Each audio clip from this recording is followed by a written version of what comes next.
برادران اہل سنت، السلام علیکم ورحمۃ اللہ تعالی وبرکاتہ۔ حامدا ومصلیا ومسلما اما بعد فاعوذ باللہ من الشیطان الرجیم، بسم اللہ الرحمن الرحیم۔ ولا تلمزوا انفسکم ولا تنابزوا بالالقاب، آمنت باللہ، صدق اللہ العظیم۔ جہاں میں عام پیغام شہ احمد رضا کر دیں، پلٹ کے پیچھے دیکھیں پھر سے تجدید وفا کر دیں۔ مسلک اعلیٰ حضرت پہ قائم رہو، زندگی دی گئی ہے اسی کے لیے۔ مسلک اعلیٰ حضرت سلامت رہے، ایک پہچان دین نبی کے لیے۔ سب ان سے جلنے والوں کے گل ہو گئے چراغ، احمد رضا کی شمع فروزاں ہے آج بھی۔ لاکھ جلتے رہیں دشمنان رضا، کم نہ ہوں گے کبھی مدح خوان رضا۔ کہہ رہے ہیں سبھی عاشقان رضا، مسلک اعلیٰ حضرت سلامت رہے۔ حضرات محترم، چند دنوں سے سوشل میڈیا کے ذریعے حضور گلزار ملت کے بیان کردہ جملے کو سب و شتم کا نشانہ بنایا جا رہا ہے، اور لوگ الگ الگ اپنی اپنی رائے پیش کر رہے ہیں۔ انہی رائے پیش کرنے والوں میں سب و شتم، گالی گلوچ، نازیبا اور غیر مناسب الفاظ کے استعمال کرنے والے مشہور خطیب مولوی شمس الدین مکرانوی بھی شامل ہیں، جن کا دیابنا وہابیہ کے لیے طرز اور اسلوب تو بڑا محبتانہ رہتا ہے، اور وہ اپنی گفتگو میں اکثر یہ جملہ بولتے ہیں کہ وہابی کی پلیٹ میں کھانے سے وہابیت کود کر نہیں آ جاتی۔ اس جملے پر حکم شرع کیا عائد ہوگا وہ تو اہل علم اور مفتیان اکرام اچھی طرح جانتے ہیں، مگر اس جملے سے کہیں نہ کہیں یہ بات واضح ہوتی ہے کہ وہابیہ کے لیے جناب کا گوشہ بڑا نرم ہے، اور اگر وہابیہ کے ساتھ کھانا پینا یوں ہی بلا شبہ درست اور صحیح ہے اور اس میں کوئی خرابی نہیں ہے، تو پھر ہمارے مفتیان اکرام، اسلاف اور بزرگوں نے اپنی اپنی کتابوں میں بد مذہبوں سے بچنے، ان کے ساتھ کھانے پینے اٹھنے بیٹھنے سے منع کرنے کے سلسلے میں جو حدیث ذکر فرمائی ہے، فلا تواکلوہم ولا تشاربوہم ولا تجالسوہم، اس کا جواب بھی جناب کو صحیح طور پر قوم کے سامنے دینا چاہیے۔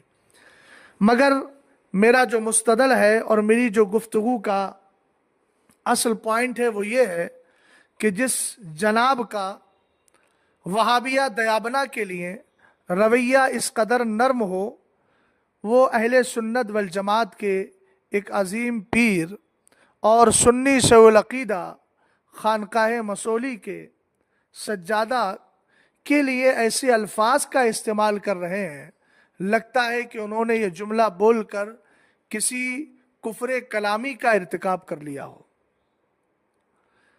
جبکہ ان کو معلوم ہونا چاہیے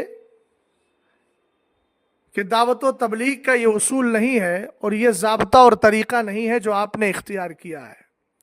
ٹھیک ہے، آپ کی عادت میں شامل ہے کہ آپ اپنی مسجد کے اندر جمعے کے دن تقریر کرتے ہوئے اپنے مصلیان کو حرام خور کے لقب سے یاد کرتے ہیں، وہ آپ کا اور آپ کے مقتدیوں کا مسئلہ ہے، لیکن کم سے کم کسی سنی شیخ العقیدہ پیر کے بارے میں کسی لفظ کا استعمال کریں تو سوچ سمجھ کر کریں۔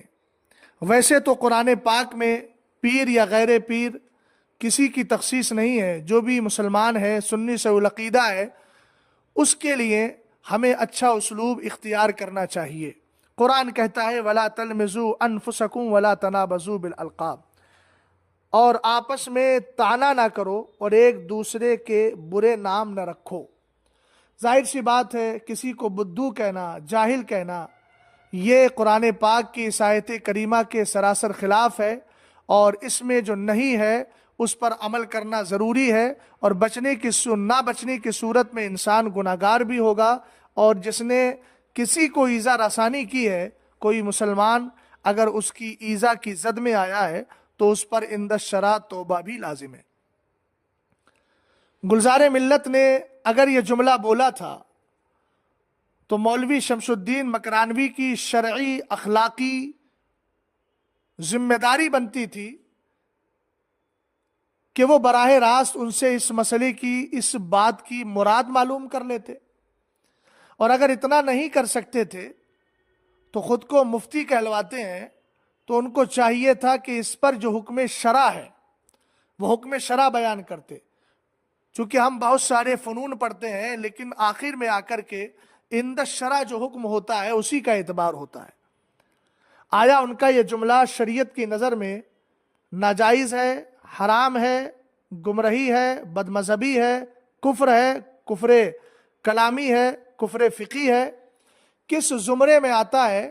شمس الدین صاحب کو چاہیے تھا کہ وہ حکم شرع بیان کر کے ان سے مطالبہ رجوع یا توبہ کرتے، لیکن آپ نے اس روش سے ہٹ کر گالی گلوچ کا دفتر کھول دیا، جو آپ کی پرانی عادت ہے۔ میں آپ سے سوال کرنا چاہتا ہوں، اب جو آپ نے بولا ہے وہ آپ کی اپنی رائے، جس سے اہل سنت والجماعت کا کوئی فرد متفق نہیں ہے۔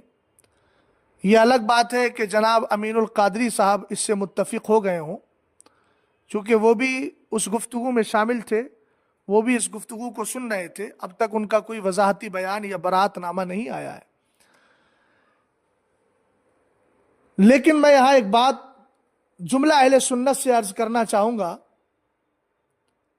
کہ حضور گلزار ملت نے جو جملہ بولا ہے کہ کربلا میں بھی بریلوی تھے، اس جملے پر اصطلاح کے اعتبار سے تو آپ اعتراض کر سکتے ہو کہ یہ اصطلاح بریلی کی اس وقت نہیں تھی، لیکن رہا عقائد کا معاملہ تو الحمدللہ رب العالمین جو عقائد کربلا کے تھے وہ عقائد آج بھی اہل سنت والجماعت بریلویوں کے ہیں۔ عقائد کے اعتبار سے الحمدللہ رب العالمین ہمارا سلسلہ وہاں سے جڑا ہوا ہے۔ محض اعتراض اصطلاح پر ہے کہ آپ نے ایسا لفظ استعمال کیا جو اصطلاح بات کی تھی، اور آپ نے اس اصطلاح کو ما سبق میں کیسے جڑ دیا۔ تو پہلی بات تو یہ ہے کہ اگر بولنے والا مسلمان ہے، سنی سے العقیدہ ہے، تو ہمارے فقہ نے فرمایا جہاں تک ہو سکے قائل کے قول کی صحیح تعویل تلاش کی جائے۔ امام اہل سنت نے بھی فرمایا کہ محمل حسن تلاش کرو۔ فقہ نے فرمایا جہاں تک ہو سکے عاقل و بالغ کے کلام کو لغو ہونے سے بچاؤ۔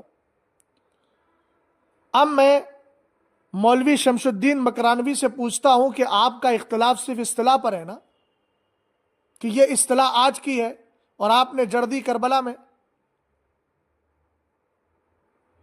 تو آپ نے صرف اصطلاح کو لے کر کے اس قدر گالی گلوچ کا دروازہ کھول دیا، دفتر کھول دیا۔ آپ کو یہ بھی سوچنا چاہیے کہ قائل قطعاً یہ بیان کرنا نہیں چاہ رہا ہے اور قطعاً یہ ظاہر کرنا نہیں چاہ رہا ہے کہ یہ اصطلاح اس وقت پائی جاتی تھی۔ ان کا مقصد اور مفاد صرف اتنا ہے کہ جو عقائد الحمدللہ رب العالمین ہمارے ہیں، یہی عقائد کل کربلا میں بھی تھے۔ جماعت کے اعتبار سے، اصطلاح کے اعتبار سے آپ کا اگر اعتراض تھا تو اس اعتراض پر حکم شرع بیان کرتے، لیکن آپ نے بیان نہیں کی۔ مگر میں کہتا ہوں اگر اس طرح کی اصطلاح انہوں نے بول بھی دی تو عند الشرع کوئی مواخذہ نہیں ہے۔ اعلیٰ حضرت امام اہل سنت رضی اللہ تعالی عنہ سے ایک سوال کیا گیا ہے ملفوظ شریف میں۔ یہ ملفوظ شریف اول ہے جو امام احمد رضا اکیڈمی سے شائع کی گئی ہے، اور اس کا صفحہ نمبر 147 ہے۔ اس حوالے کو سننے سے پہلے تمہیدی گفتگو سماعت کر لیجیے۔ جس طرح جماعت بریلوی اہل سنت والجماعت کی ایک نشانی ہے، ایک پہچان ہے، اور جس کے عقائد و نظریات حضور علیہ الصلاۃ والسلام کے دور سے لے کر اب تک چلے آ رہے ہیں۔ اگرچہ یہ اصطلاح بریلوی بعد کی اصطلاح ہے، امام اہل سنت فاضل بریلوی رضی اللہ تعالیٰ عنہ کے دینی خدمات انجام دینے کے بعد جب فرقہ باطلہ نے جنم لیا تو یہ اصطلاح معرض وجود میں آئی، اور ہمارے بزرگوں نے پھر اس کو اہل سنت والجماعت کی پہچان اور علامت قرار دیا۔ تعرف الاشیاء بازدادہا کے قبیل سے یہ استدلال ہے میرا کہ اعلیٰ حضرت امام اہل سنت رضی اللہ تعالیٰ عنہ سے عرض کیا گیا، صفحہ نمبر 147 ملفوظ شریف اول، امام احمد رضا اکیڈمی، حضور خلفائے راشدین کے زمانے میں بھی فرقہ وہابیہ تھا۔ فرقہ وہابیہ کی اصطلاح جو اعلیٰ حضرت امام اہل سنت رضی اللہ تعالیٰ عنہ نے خود فتاوی رضویہ میں ایک مقام پر ارشاد فرمایا کہ ہمارے دیار میں وہابی ان کو کہا جاتا ہے جو اسماعیل دہلوی کے پیروکار ہوں اور تفیت الایمان کو مانتے ہوں۔ تو اس سے ثابت ہو گیا کہ یہ اصطلاح بھی بعد کی ہے، اور سائل جو سوال کر رہا ہے وہ یہ کہہ رہا ہے کہ حضور خلفائے راشدین کے زمانے میں بھی فرقہ وہابیہ تھا۔ اب اس نے یہ اصطلاح استعمال کی ہے فرقہ وہابیہ کی، جو اسماعیل دہلوی کے پیروکار کو بولا جاتا ہے۔ یہ نہیں تھا کربلا کے وقت میں بھی، یہ نہیں تھا دور مولا کائنات میں، یہ نہیں تھا دور عثمان غنی میں، نہیں تھا یہ دور عمر فاروق اعظم میں، یہ نہیں تھا حضرت ابوبکر صدیق اکبر کے دور میں۔ تو اعلیٰ حضرت امام اہل سنت رضی اللہ تعالیٰ عنہ کو چاہیے تھا کہ اس سائل کے سوال کا رد کرتے، مگر امام اہل سنت فاضل بریلوی رضی اللہ تعالیٰ عنہ نے سمجھ لیا کہ قائل جو سائل ہے وہ فرقہ وہابیہ بول کر یہ اصطلاحی لفظ مراد نہیں لے رہا ہے، بلکہ وہ عقائد و نظریات ہی مراد لے رہا ہے۔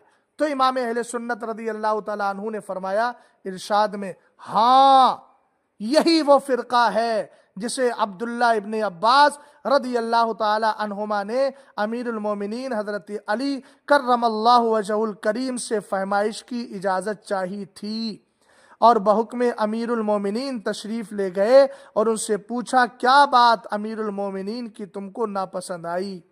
پورا واقعہ جنگ صفین کا پوری تفصیل امام اہل سنت رضی اللہ تعالی عنہ نے ذکر فرمائی ہے۔ اب میں یہاں واویلا کرنے والوں سے اتنا ہی پوچھنا چاہتا ہوں کہ امام اہل سنت رضی اللہ تعالی عنہ جیسا دقاق اور امام اہل سنت رضی اللہ تعالی عنہ جیسا اصطلاحات کا علم رکھنے والا آج کے دور میں کوئی ہو تو بتائیں۔ امام اہل سنت رضی اللہ تعالی عنہ نے سائل کے فرقہ وہابیہ تھا کس کے دور میں؟ خلفائے راشدین کے دور میں۔ تب اعلیٰ حضرت امام اہل سنت فاضل بریلوی رضی اللہ تعالی عنہ نے کیا ارشاد فرمایا؟ ہاں یہی وہ فرقہ ہے۔ ہاں جو بتا رہا ہے وہ اس بات کو بتا رہا ہے کہ امام اہل سنت نے لفظ اصطلاحی لفظ پر توجہ نہیں فرمائی، بلکہ امام اہل سنت نے سمجھ لیا کہ قائل کی مراد کیا ہے۔ تو اسی طریقے سے حضور گلزار ملت کا یہ جملہ ہے نا، عاقل و بالغ کے کلام کو لغو ہونے سے بچایا جائے۔ اور سنیے مولوی صاحب، جو آپ کہہ رہے ہیں کہ بہت سے مولوی لگ جاتے ہیں، الحمدللہ رب العالمین ہم نے اصول اور عقائد پڑھے ہیں، آپ کی طرح مدرسوں میں رہ کر وقت کی بربادی نہیں کی ہے۔ الحمدللہ رب العالمین ہم نے اصول پڑھے ہیں، ہم نے اعلیٰ حضرت امام اہل سنت کی الکوکبۃ الشہابیہ پڑھی ہے۔ جہاں پر معاملے حسن تلاش کرنے کی بات ہے وہاں معاملے حسن تلاش کریں گے۔ تمہاری ان بیجا گفتگو اور ان بیجا جملوں کی بنیاد پر ہم اپنی ذمہ داری سے سبکدوش ہو جائیں، اپنی ذمہ داری سے الگ ہو جائیں اور ذمہ داری سے سبکدوش نہ ہو، ایسا الحمدللہ ہم ہرگز نہیں کر سکتے۔ بفضل ہی تعالی قرآن و حدیث امام اہل سنت رضی اللہ تعالیٰ عنہ کا جو مسلک ہے وہ ہمیں جو بتا رہا ہے وہ اسی پر الحمدللہ ہم عمل کریں گے اور اسی کے مطابق فیصلہ کریں گے۔ اور زبان کو لگام دیجئے ہمارے مشائخ کے خلاف، ہمارے بزرگوں کے خلاف، جو کبھی جماعت رضائے مصطفیٰ کے خلاف زبان درازی کرتے ہو، کبھی اور کسی بزرگ کے خلاف کرتے ہو۔ اگر زبان کو آپ نے لگام نہیں دیا تو یاد رکھیے گا الحمدللہ رب العالمین تمہاری تقریروں کو سامنے رکھ کر دلائل کی روشنی میں تمہاری زبان کو بند کرنا بھی ہمیں آتا ہے۔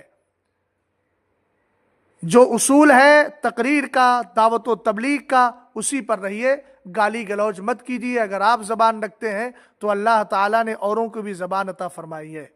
امام اہل سنت رضی اللہ تعالیٰ عنہ کا مسلک حق ہے، حق تھا، حق رہے گا. آپ کو اگر اس اصطلاح سے چڑ ہو اور اسی طریقے سے اس پر عمل کرنے والے پیران اعظام سے چڑ ہو تو ہوتی رہے.